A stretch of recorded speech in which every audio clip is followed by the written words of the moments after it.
أعوذ بالله من الشيطان الرجيم سورة آل عمران آیت نمبر 104 بسم الله الرحمن الرحيم ولتكن او پکار د چوي منکم پتاسو کی امتن یوډل داسی يدعون الى الخير چرابلل کی خیر طرف تا او نیکی طرف تا ويأمرون بالمعروف او حکم کی د نیکی خلق تا وينهون عن المنكر او منکی خلق د بدینا واولئک هم المفلحون دا خلق کامیاب دی.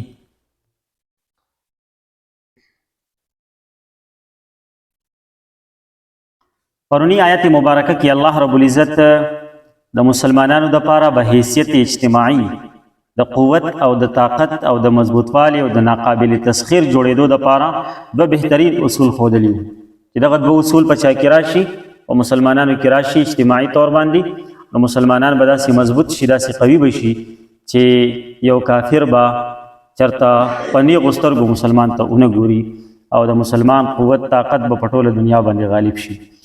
اوس په دې آیت مبارکه کې الله رب العزت د مسلمانانو د کامیابی د پاره یو بل طریقه خولی دا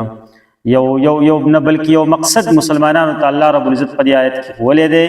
چې د مسلمانانو دا مقصد دی د کار دی کار او مقصد سره الله فرمایي چې پتاسو کې یو ډله داسې پکار ده چې هغه خیر طرف ته رابلل کوي د بدونه منع کول کوي خلکو ته د خلکو د اصلاح فکر کوي د خلکو د اصلاح فکر کوي. نو ظاهر خبره ده چې د خلکو د اصلاح فکر کوي نو په خپل باندې به هم اول به د خپل ځان د اصلاح فکر کړي وي په خپل به تربیت یافته وي په خپل به عمل وي په خپل باندې به په خپل نفس باندې مهنت کړي وي او دا غي نه بعد بچي دی بیا د نورو مسلمانانو فکر کوي یا د نورو کافرانو غیر مسلمو فکر وکړي هغه ته دعوت ورکړي او اسلام طرف ته رابلي. نو اسلام طرف ته رابلل د دین دعوت ورکول تبلیغ کول دا د مسلمانانو کار دی دا زموږ کار دی د هر کلمه ویونکي کار دی دا زموږ کار دی یعنی دا نه چې بس وام کوجو ټیک ټاک وام نه کوجو دا زموږ کار دی یا به کو خامخا لکه څنګه چې موږ د کیږو څنګه چې رایخیږو څنګه چې خوراک کو څنګه چې څښاک کو دا زموږ ضرورت کې نو داسې زموږ یو کار دا هم دی چې موږ به د خلکو د اصلاح فکر کوو موږ به د خپل ځان د اصلاح فکر هم کوو د خلکو د اصلاح فکر به هم کوو د غیر مسلمو ته به هم دعوت ورکوو مسلمانانو ته به هم بار بار یاد دهانی کوو. قرآن مجید کې پیغمبر ته الله فرمایي فذکر ان الذکرى تنفع المؤمنین اے پیغمبر د مسلمانانو ته هم بار بار ور یادوه دا خبرې ورته یادوه دا ذکر اذکار او دا تذکرې ورته کوه د دین او د اسلام دا د قرآن درسونه او دا د جمعې وعظونه دا د دې مقصد لپاره چې موږ مسلمانانو ته یاد دهاني وشي تنبیه راته وشي چې ګوره زموږ اصل کار دا دی زموږ اصل مقصد دا دی ځکه د انسان فطرت دا دی چې انسان ډېر زر چې دی نو هغه خبره هېروي لکه تاسو به کتلي عام طور باندې محله کې علاقه کې مړی وشي نو یو ورځ په انسان باندې اثر وي که نه انسان چې دی مطلب دنیا نه زړه موړ شي او هغه آخرت طرف ته توجه برابر شي چې یاره سبا به زه دغسې مرمه او زما نه هم دا هر څه پاتې کېږي او بیا چې ورځ به درې ورځې تېرې شي هر څه د انسان نه هېر شي واپس هغسې د دنیا په مصروفیاتو کې مشغول شي. د دې دپاره بار بار یاد دهاني ده بار بار د دې خبرو تذکرې کول دي د آخرت تذکرې کول دي د الله د دین تذکرې کول دي چې مسلمان ته بار بار یاد دهاني کېږي او بار بار د دې تذکرې کېږي نو دې ته به آخرت ور یاد وي خپل مقصد به ترې نه هېرېږي. بل ځکه الله رب العزت فرمایي د دې امت په باره کې د دې امت یو خصوصیت الله بیان کړی دی وای کنتم خیر امة اخرجت للناس وای اے خلکو تاسو بهترین امت یې یعنی په تمام امتونو باندې الله تاسو له فضیلت درکړی دی غوروالی درکړی دی او دا غوروالی چې دی په دې نه دی درکړی چې تاسو به ډېرې روپۍ ګټئ دا غوروالی په دې نه دی درکړی چې تاسو به غټې غټې بنګلې جوړوئ په دې باندې غوروالی نه دی چې تاسو به غټ غټ ګاډي اخلئ غوروالی په دې دی چې تاسو به څه کوئ تبلیغ کوئ څه به کوئ تبلیغ به کوئ تاسو به خلک د بدو نه منع کوئ نیکۍ طرف ته به رابلئ د الله دین طرف ته به رابلئ دعوت والا کار به کوئ هغه کار به کوئ چې هغه انبیاو کولو لکه پخوا به انبیا لکه انبیا چې یو هر نبی هغه په خپل امت باندې محنت کولو او بس نبی به چې لاړو بس هغه کار به هم ختم شو ایسته هغه کار به یعنی نبی دعوت به هم ختم شو یا به بل پیغمبر راتلو ابا ختم بیا بل راتلو نو هغه وخت کې به د انبیاو دا کار کولو رسول الله صلی الله علیه وسلم چونکی آخری پیغمبر دی او خاتم النبیین دی، نبوت دروازه پی بند ده او د قیامت پورې بل نبی نشي راتلی، دا زمونږ عقیده ده. نو چې نشي راتلی نو هغه کار نبوت الله د دې امت په ذمه لګولی دی. نو د دغې کار نبوت په وجه باندې دی امت ته الله غوره امت ویلی دی، افضل امت یې ورته ویلی دی. په تمام امتونو ول الله غوروالی ورکړی چې دا به دا کار کوي. یو حدیث مبارک کې راځي رسول الله صلی الله علیه وسلم فرمایي وی قسم په الله چې تاسو به خامخا دعوت په کار کوئ، خامخا به خلک د بدو نه منع کوئ، خامخا به خلک نیکۍ طرف ته رابلئ. او که تاسو دا کار ونه کو کنه، نبی علیہ السلام فرمایي که دا کار هم پرېښودو دا هم نه کولو نو بیا به د الله رب العزت د طرف نه په تاسو باندې عذاب راځي، په وچو کې لامده سوځي، نو بیا به پکې سوځئ او بیا به یو داسې وخت راشي په تاسو باندې تاسو به دعاګانې کوئ، الله به دعاګانې نه قبلوي، دعاګانې به کوئ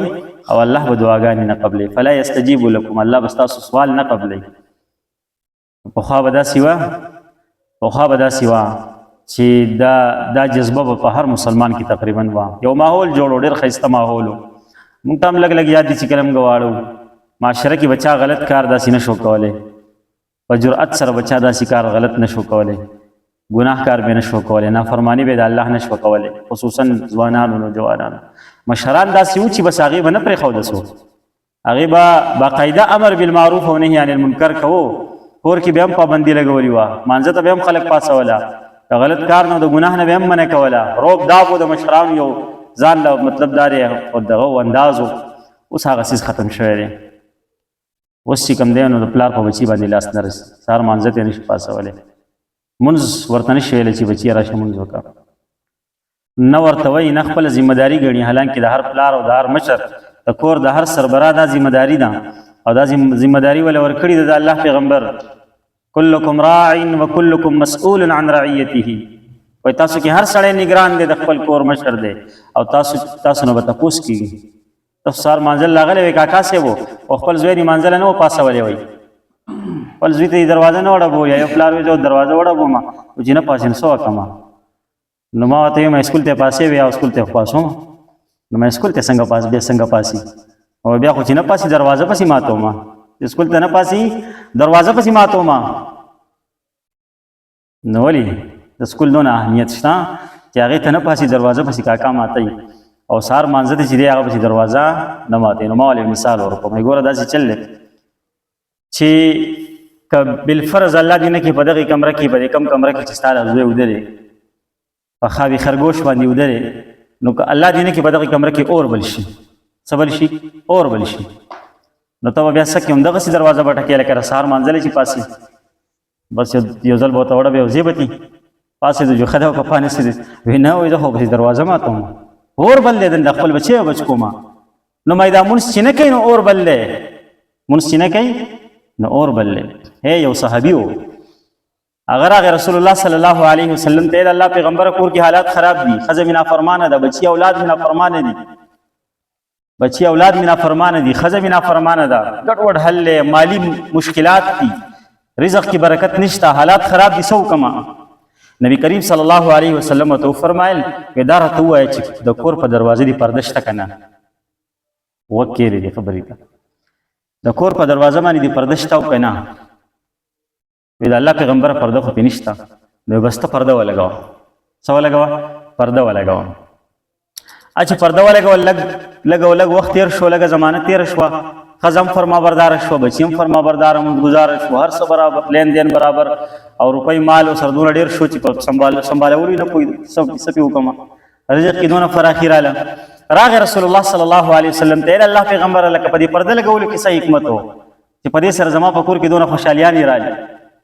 نبی علیه الصلاة والسلام ته وفرمایل ستا د کور مخې ته یو بېلمازه تېرېدو، ستا د کور مخې ته به یو بېلمازه تېرېدو او د هغې نظر به ستا د کور په صحن لګېدو، د هغې د بېلمازۍ هغه نحوست ستا کور ته دننه درتلو، نو ځکه ستا په کور کې برکت نه نافرماني وه. نو چې تا پرده ولګوله دا بېلمازه نحوست ختم شو، نو ستا په کور کې الله فراخي راویسته. سوچ کوه چې بهر په کوڅه کې یو بېلمازه تېرېږي، د هغې نحوست په کور کې پرېوځي، چې په کور کې دننه بېلمازي، نو بیا به څه حال؟ ډېره د فکر خبره ده. ډېره د سوچ خبره ده چې موږ په دې باندې غور او فکر وکړو دا زموږ ذمه داري ده دا به حیثیت مسلمان به موږ دا کار کوو اول به شروع کوو د خپل کور نه انشاءالله په خپل کور کې به محنت کوو په خپله ښځه باندې په خپلو بچو باندې ماشوموالي نه به د هغې دا محنت کوو چې بچي مونځ دی روژه ده زکات دی عبادات دي دین دی دین اول دی نور هر څه وروسته دي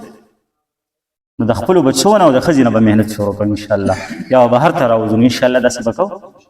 انشاءالله